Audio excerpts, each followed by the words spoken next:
You know, when you hear the words electrical safety, it's easy for your eyes to glaze over. You probably think of boring checklists and rules.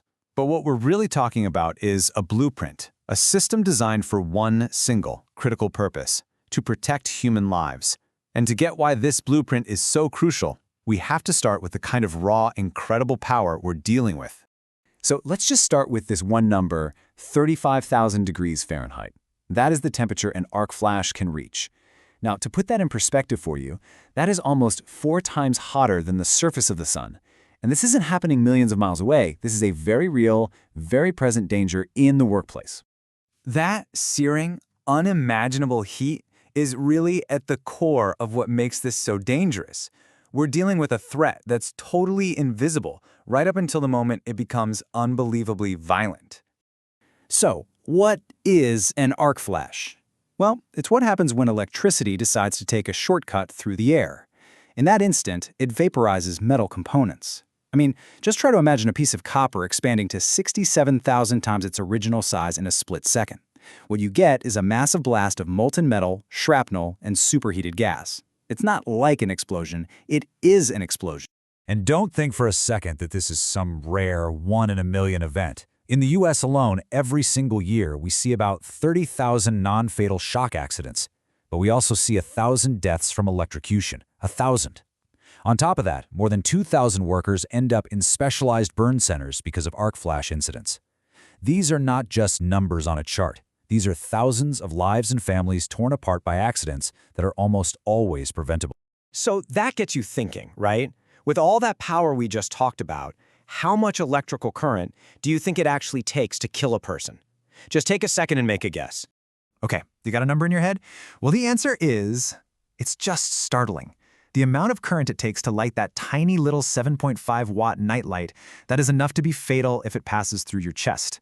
We're not talking about some massive industrial current here. We're talking about a tiny fraction of an amp. It really puts the danger into a whole new perspective. And this is what it looks like. This is the human cost. Behind every one of those statistics is a real person.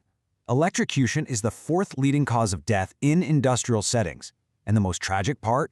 In so many of these cases, it absolutely did not have to happen.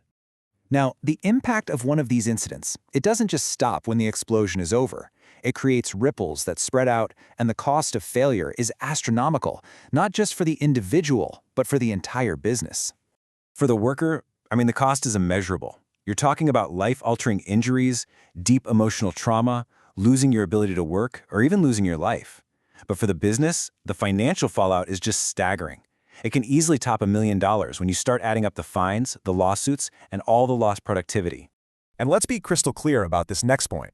If an investigation finds that the company was negligent, the consequences get a whole lot worse. We're talking about massive OSHA fines for sure, but we're also talking about the very real possibility of people in management being held criminally liable. The stakes honestly could not be any higher. So how do we stop this from happening? Well, the good news is we're not just guessing here. We have a clear blueprint. These aren't just a bunch of arbitrary rules. They're a proven, time-tested path to creating a safe workplace. And the whole system is really built on 2 main pillars. It's pretty simple to understand. Think of OSHA as the law. They're the ones who set the legal requirement. And then you have NFPA 70E. That's the guidebook. It gives you the practical how-to steps for actually following the law. They're designed to work hand in hand. The law itself, specifically this OSHA Standard 1910, is the foundation for everything. It says flat out that every single employer has a legal duty to provide a workplace that's free from recognized hazards. It's not a suggestion, it's a legal obligation. So, what does free from recognized hazards actually look like in practice? Well, that's where the guidebook NFPA 70E comes in. This is the gold standard that spells out exactly what reasonable precautions are. So when an accident happens, OSHA investigators pull out this book to see if the employer did everything they were supposed to do. Okay, this brings us to what might be the most crucial point of all. Safety isn't just about management following a rule book and checking boxes. Real safety is a dynamic partnership where absolutely everyone has a critical role to play. And the smartest way to think about this is using what's called the hierarchy of controls. It's actually pretty simple. The most effective thing you can do is right at the top, just get rid of the hazard completely. All the way at the bottom, the least effective thing and your absolute last line of defense is personal protective equipment, or PPE. You always want to start at the top of this list and work your way down. And this right here is a perfect example of those controls in action. This is lockout/tagout. It's a procedure that physically makes sure a machine is totally de-energized and cannot possibly be started up while someone is working on it. It's such a simple practice, but it saves lives every single day. So you see, it all comes back to this idea of a partnership.